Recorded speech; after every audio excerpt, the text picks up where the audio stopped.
이제 우리 하나님 말씀 같이 보겠습니다. 하나님 말씀은 요엘서 2장 12절부터 22절 말씀입니다. 제가 읽어드리겠습니다.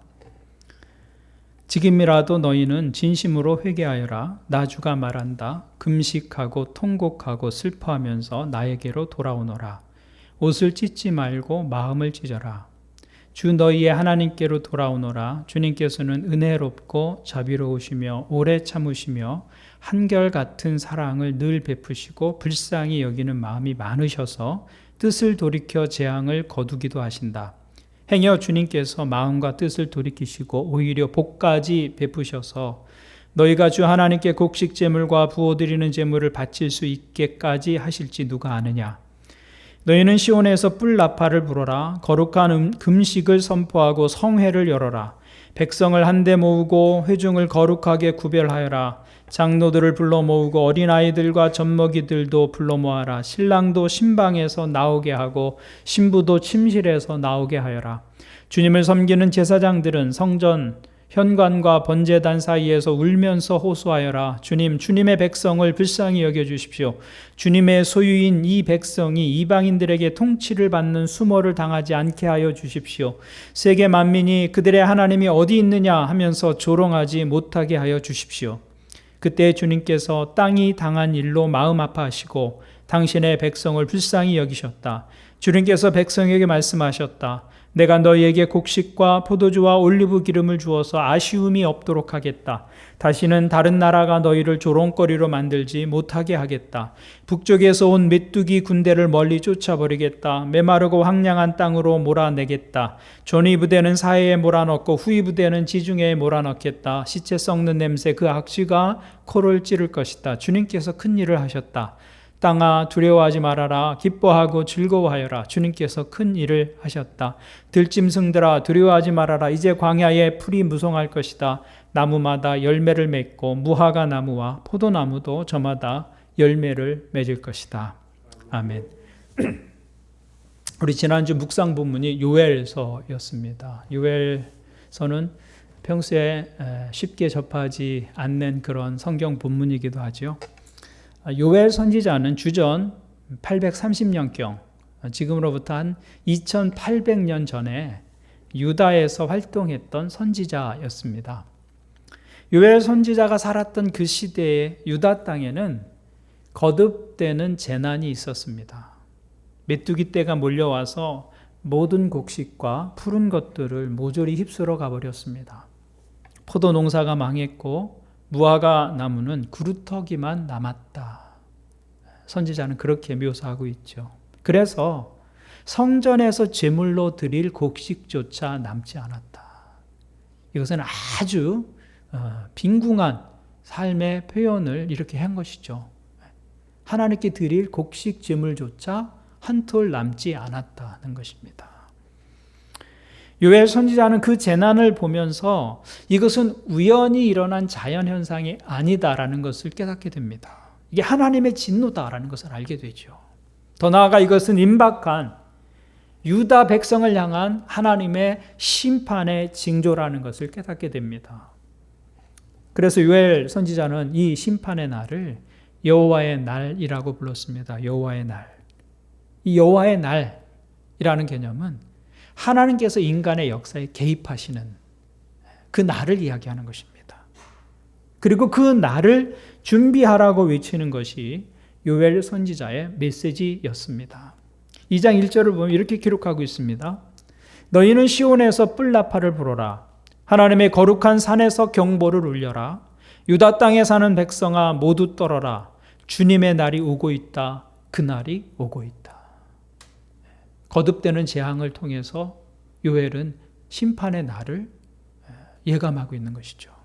세번역 성경에는 주님의 날이 오고 있다 이렇게 기록하고 있는데 원래의 단어는 여호와의 날이 오고 있다입니다. 여호와의 날. 그래서 이 여호와의 날이 요엘서의 주제입니다. 여호와의 날. 이 날이 좋은 날이겠습니까? 나쁜 날이겠습니까? 어린이날, 어버이날. 좋은 날이죠. 축하하고 축복하는 날입니다. 그런데 여호와의 날은 어떤 날인가? 요엘 선지자는 이 날은 두렵고 떨리는 날이 될 것이라고 말합니다. 이 날은 피할 수 없는 심판의 날이 될 것이다 라고 말해요. 왜냐하면 이스라엘 백성들이 자신들의 죄와 허물을 가지고 하나님 앞에 서게 될 것이기 때문입니다. 그래서 요엘 선지자는 그 심판의 날이 오고 있음에도 불구하고 그것을 깨닫지도 못하고 마음대로 살아가고 있는 사람들을 향해서 여호와의 날이 오고 있다, 심판의 날이 오고 있다, 그렇게 외치고 있는 것이죠. 그런데 이 요엘이 외친 이 여호와의 날은 2800년 전 유다 백성들에게만 해당되는 이야기가 아닙니다. 여호와의 날은 우리 모든 사람들에게 해당되는 날입니다. 왜냐하면 모든 사람들에게는 인생의 마지막에 자신의 삶을 가지고 하나님 앞에 서게 되는 날이 있기 때문입니다. 그날이 우리 개인에게 여호와의 날인 것이죠. 역사적으로도 여호와의 날이 있을 거고 우리 개인에게도 여호와의 날이 있는 것이죠. 기독교의 역사관은 직선적입니다. 순환이나 윤회가 아니에요. 기독교의 역사관은 직선이에요. 시작이 있고 끝이 있어요. 그것은 개인의 역사도 마찬가지입니다. 개인의 역사도 시작이 있고 끝이 있어요. 출생이 있고 죽음이 있다 그 말이죠. 개인의 역사도 그러하고 그 개인의 역사의 총합인 인류의 역사도 그러한 것입니다. 시작이 있고 끝이 있습니다. 그러므로 요엘 선지자가 여호와의 날을 준비하라고 외친 것은 오늘 우리에게는 우리 인생의 마지막을 준비하며 살라는 외침과 다르지 않은 것이죠. 여러분, 우리가 우리 인생을 내 스케줄에 맞추어서 살아가는 것 같지만 사실은 그렇지 않습니다. 우리 인생을 향한 하나님의 스케줄이 있어요. 그 스케줄에 의해서 나는 이 땅에 존재하는 것이죠. 그 스케줄이 끝나서 하나님이 부르시면 우리는 하나님 앞에 내가 산 삶을 가지고 서게 됩니다. 그것이 우리 개인의 여호와의 날인 것이죠. 여호와의 날. 중요한 것은 그때 우리가 하나님을 어떤 존재로 만나느냐 하는 것입니다. 내가 하나님을 그날에 어떤 존재로 만나느냐, 그것이 우리의 영혼을 결정하게 될 것입니다. 우리가 그 여호와의 날에 하나님을 나를 사랑하시는 아버지로 만날 수 있습니다. 그러나 또 어떤 사람은 그 하나님을 심판의 하나님으로 만날 수도 있는 것이죠. 그것이 우리 개인의 종말의 시점에 일어나는 일이다라는 것입니다. 하나님을 심판의 하나님으로 만나는 사람들에게는 그 여호와의 날은 크고 두려운 날이 될 것입니다. 자신의 죄를 숨길 수가 없어서 수치와 부끄러움의 날이 될 것입니다. 그리고 그때 하나님이 전능하신 분이다라는 사실이 그들에게는 더 큰 재앙이 될 것입니다. 하나님이 전능하신 분이십니다. 그러니까 하나님이 전능하시다라는 속성은 우리가 그분을 아버지라고 부르고 그분이 우리의 기도에 응답해 주시고 우리를 도우실 때는 그 전능하심이 큰 축복입니다. 그 전능하심 속에 하나님이 우리를 위해서 못하실 일이 없기 때문이죠. 그러나 그 하나님의 전능하신 능력이 심판으로 나타날 때는 그 전능하심 자체가 재앙 중에 재앙이 되는 것이죠. 제가 고등학교를 다닐 때 등교 시간에 교문에는 항상 생활 지도하는 선생님이 있었습니다. 그 교문을 통과하는 시간이 하루 중 가장 긴장되는 순간입니다. 그 교문을 지날 때 두 발이나 복장이 불량하거나 혹은 지각하는 경우엔 예외 없죠. 교문 옆에 따로 서 있다가 수업 시작 전에 메타작을 한번 버리고 교실로 들어가게 되는 것이죠. 두 분의 선생님이 그 일을 했는데 한 분은 교련 선생님이었고 저희가 고등학교 때만 해도 고등학교에서 군사훈련을 했어요. 교련이라고 해서 총 들고 총검술을 했다고요. 근데 그 교련 선생님이 있었고 한 분은 체육 선생님이 있었어요.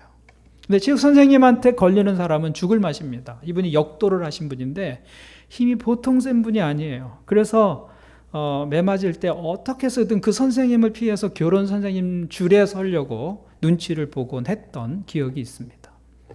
체육 선생님이 이쪽 줄 일로 와. 그러면 그날 그 줄에 서 있던 아이들은 재앙을 만난 것입니다. 힘이 세다는 것. 그것은 나를 도와줄 때는 축복이죠. 그러나 나를 혼낼 때는 재앙이 되는 것입니다.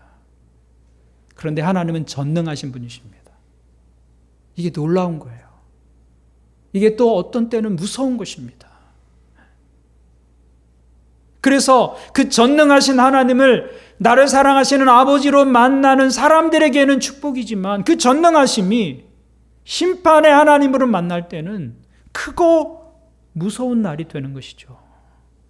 우리가 하나님의 진노 앞에 선다는 것은 상상할 수도 없는 일이 될 것이다. 그래서 요엘 1장 2절을 보면 요엘 선지자가 이렇게 말합니다. 나이 많은 사람들아 들어라.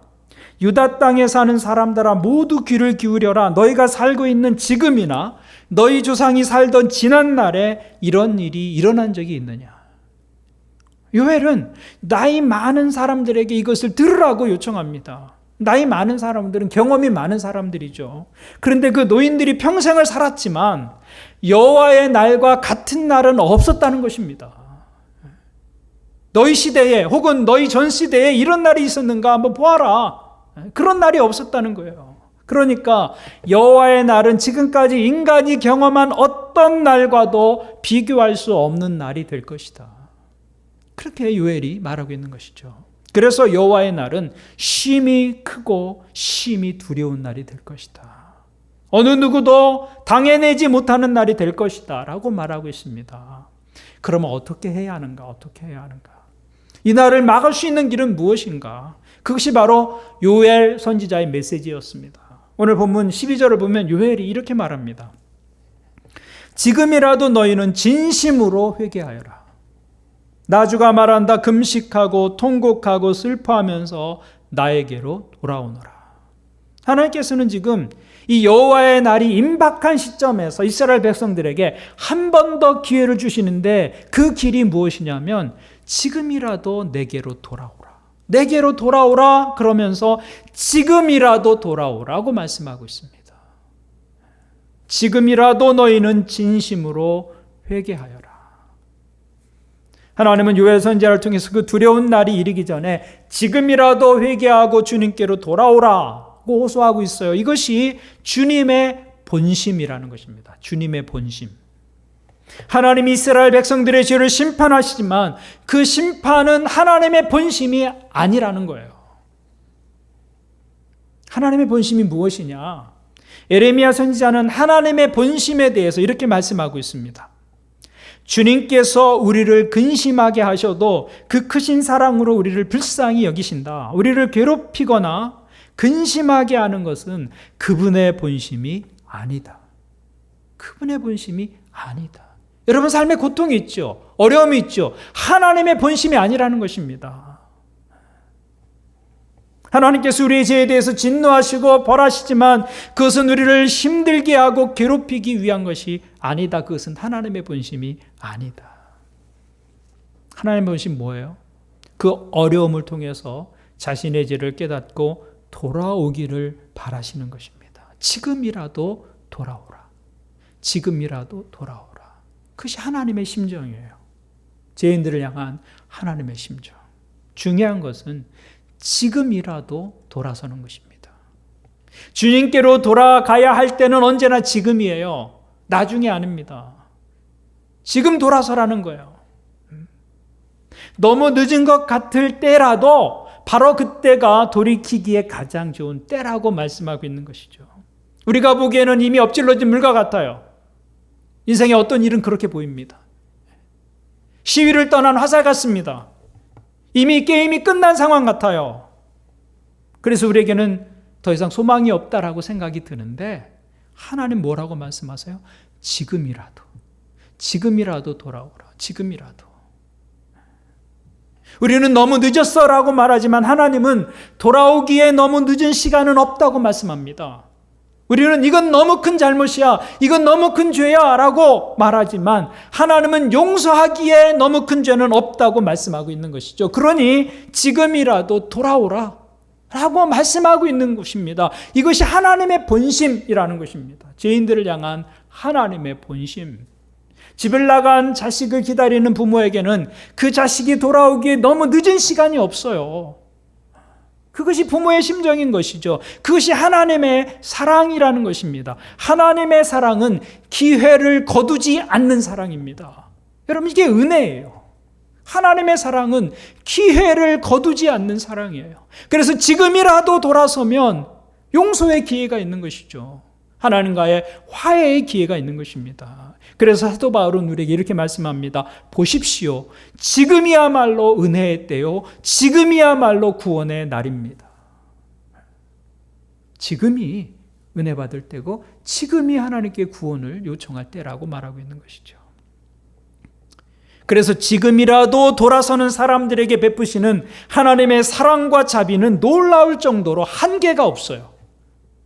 이게 하나님의 사랑의 크기입니다. 하나님의 사랑과 자비는 언제나 우리의 죄와 허물보다 큽니다. 거기에 죄인들의 소망이 있는 것입니다. 하나님께로 돌아서기에 너무 늦은 때는 없다. 지금이라도 돌아서야 하고, 또한 어떻게 돌아서야 하냐? 진심으로 돌아서라 라고 말씀합니다. 그래서 오늘 제목이 지금이라도 진심으로입니다. 12절을 다시 보십시오. 지금이라도 너희는 진심으로 회개하여라. 나 주가 말한다. 근심하고 통곡하고 슬퍼하면서 나에게로 돌아오너라. 하나님께로 돌아서야 할 때는 지금입니다. 그리고 어떻게 돌아서야 하느냐? 진심으로 돌아서라. 진심으로. 여기 진심으로 돌아서라는 말씀은 마음을 다한다라는 것이죠. 마음을 다한다. 위선이나 가식으로 하지 말라는 것입니다. 위선과 가식으로 하나님 앞에 설 수 없습니다. 그것은 통하지 않아요. 여러분, 사람도 그렇습니다. 사람도 어떤 사람이 나에게 대하는 것이 진실인지 아닌지 금방 알아챌 수 있습니다. 남이 나에게 사과할 때 그 사과가 진실한 것인지 아닌지 우리는 대번에 알 수 있습니다. 누가 고맙다고 인사를 하거나 칭찬을 할 때 그것이 진정한 것인지 가식인지 우리도 다 느낍니다. 사람도 다 알 수 있는데 하나님이 그것을 모르실까요? 하나님이 아신다는 거예요. 그래서 하나님께로 돌아올 때는 진심으로 마음을 다하여 돌아오라고 말씀하고 있는 것이죠. 하나님 앞에서 가장 어리석은 사람은 하나님은 이것은 모르시겠지. 하나님 이것은 못 보셨겠지. 그렇게 생각하고 행동하는 사람이 사실은 가장 어리석은 사람입니다. 그래서 하나님 앞에 설 때는 진실해야 하는 것이죠. 유해 선지자는 마음을 다해서 진심으로 하나님께 나오는 것이 무엇인지 13절에서 이렇게 말씀하고 있습니다. 옷을 찢지 말고 마음을 찢어라. 주 너희의 하나님께로 돌아오너라. 주님께서는 은혜롭고 자비로우시며 오래 참으시며 한결같은 사랑을 늘 베푸시고 불쌍히 여기는 마음이 많으셔서 뜻을 돌이켜 재앙을 거두기도 하신다. 하나님께 나올 땐 전심으로 나와야 되는데 그 전심으로 나오는 것이 어떤 것이냐? 마음을 찢고 나오라는 거예요. 마음을 찢고. 우리는 회개하면 눈물을 먼저 생각하잖아요. 이스라엘 백성들은 회개하면 옷을 찢는 것을 생각했습니다. 옷을 찢는 것. 조상들이 회개할 때 항상 옷을 찢으면서 회개했어요. 옷을 찢으면서. 그런데 요엘은 회개란 옷을 찢는 것이 아니라 마음을 찢는 것이다 이렇게 말씀하는 거예요. 마음을 찢는 것. 마음을 찢는 것이 무엇입니까? 마치 봉투를 찢듯이 마음을 찢는 거예요. 하나님 앞에 가지고 갈 수 없는 것들이 내 마음속에 있을 때 하나님 앞에 나올 때 전심으로 나오려고 한다면 그 마음에 든 것을 그것이 나갈 수 있도록 빠져나갈 수 있도록 마음을 찢으라는 거예요. 그 담고 있는 마음을 찢으라는 것이죠. 내 속에 더러운 욕망이 있다면 그 욕망을 싸고 있는 마음을 찢고 하나님 앞에 나오라는 거예요. 그래서 내 마음 속에 그 더러운 욕망들이 흘러나가도록 하는 것이죠. 마음을 찢지 않으면 그대로 담겨져 있습니다. 타락한 욕망이 그대로 내 마음에 담겨져 있는 것이죠. 그러면 하나님의 은혜가 자리할 공간이 없는 것이죠. 다시 욕망이 지배하는 삶을 반복하게 될 수밖에 없는 것입니다. 그래서 마음을 찢어라. 온 마음으로 하나님 앞에 나오기 위해서는 마음을 찢는 것이죠. 그것이 진정한 회개다라고 말씀하는 것입니다. 마음을 바꾸는 것을 말하는 것입니다. 마음을 바꾼다는 것은 삶을 바꾼다는 말입니다. 지금까지 살아온 삶의 방식을 버리고 새로운 방식으로 살아가는 것을 선택하는 것입니다. 그래서 진정한 회개는 말 속에 있는 게 아니에요. 하나님 잘못됐습니다, 용서해 주세요. 그 말 속에 있는 게 아니에요. 혀 끝에 있는 것이 회개가 아니라 손끝에 있는 것이고 발끝에 있는 것이다. 회개는 내 행동이 바뀌는 것이고 내 삶의 방향이 바뀌는 것입니다. 그래서 옷을 찢는 회개의 형식이 중요한 것이 아니라 마음을 찢는 삶의 변화가 중요한 것이다. 그게 진심으로 하나님께로 돌아서는 모습이다 라고 말씀합니다. 옷을 찢는 것은 회개에 대한 외형적인 표현입니다. 그렇지만 그런 형식을 갖추었지만 진정한 마음이 담기지 않는 경우가 참 많습니다.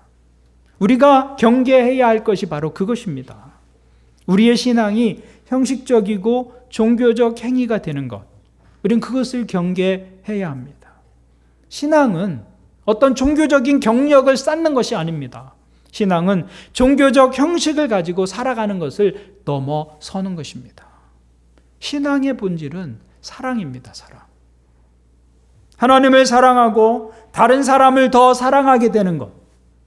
내가 지금은 사랑할 수 없는 사람을 사랑하려고 노력하게 되는 것.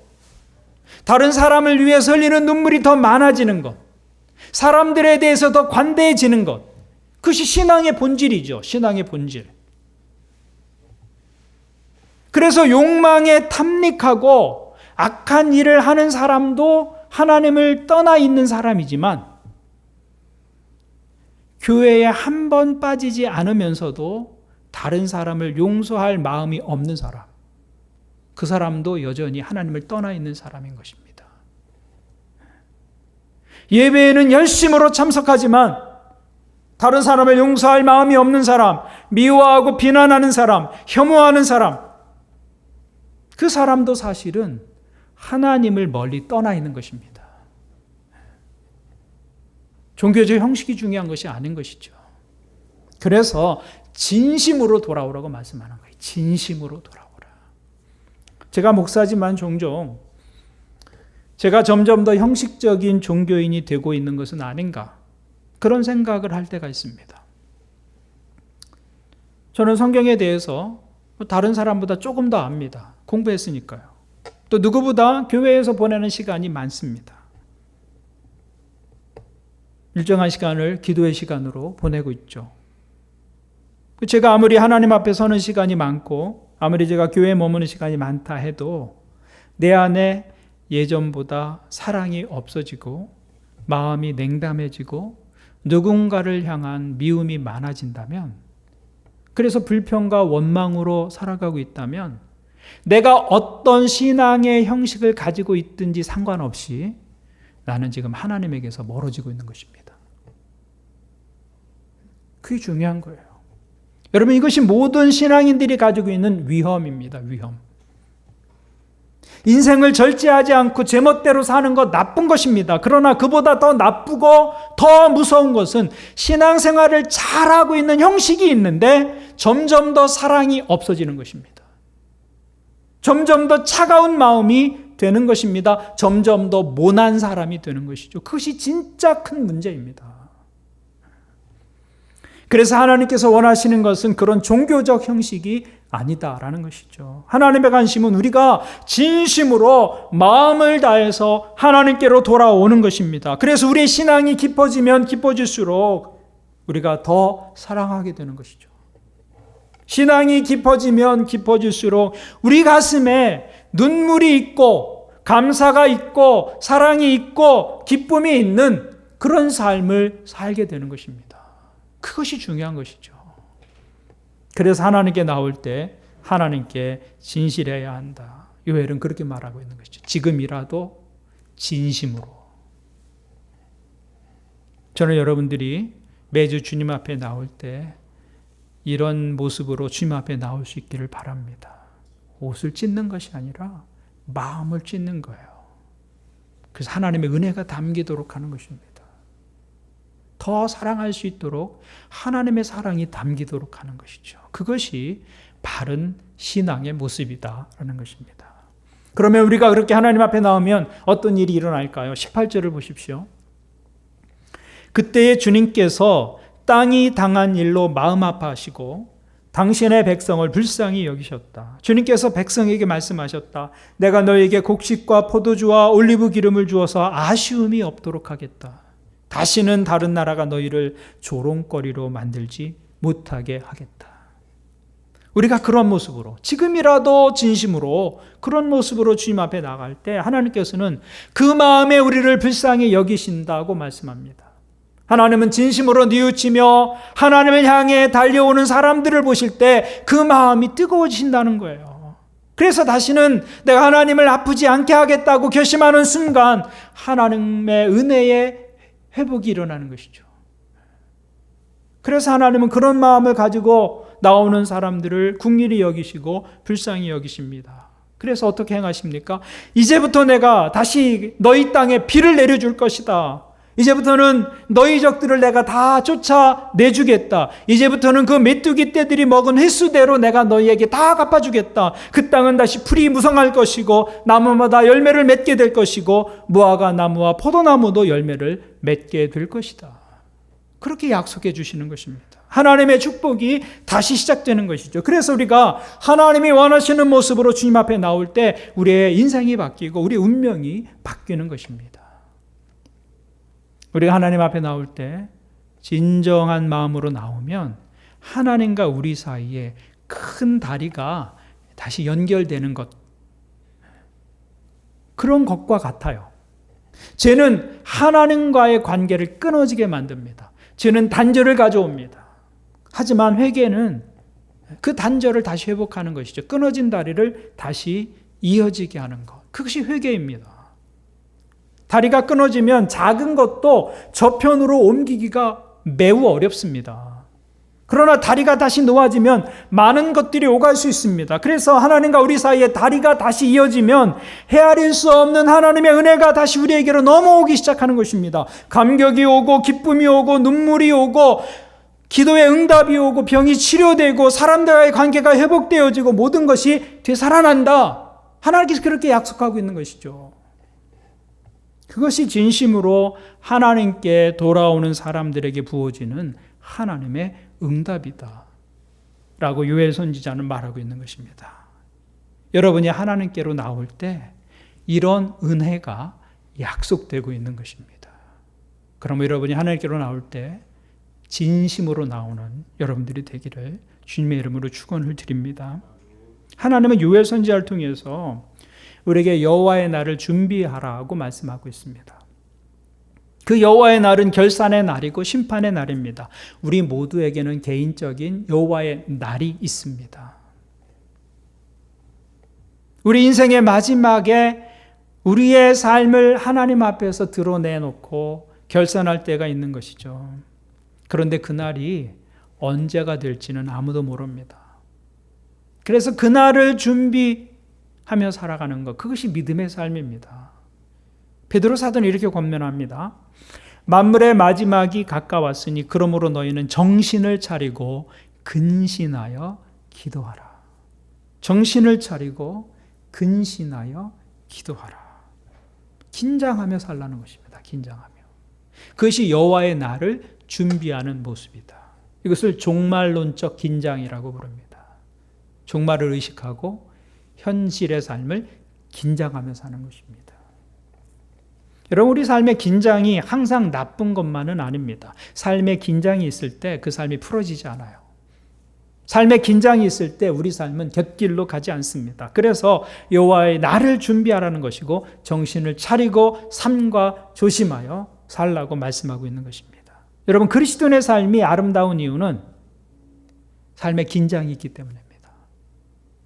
지금이라도 내 삶을 가지고 하나님 앞에 설 수 있다라는 긴장, 그 생각 때문에 우리는 삶을 진지하게 살아갈 수밖에 없는 것이죠. 그런 사람의 신앙생활에는 진지함이 있어요. 신앙생활이 종교적 의식에 그치는 것이 아니라 하나님 말씀대로 살아보려는 진지한 노력이 있기 마련입니다. 말씀 앞에서 자기의 마음을 찢고 삶을 바꾸려는 노력이 있기 마련이다.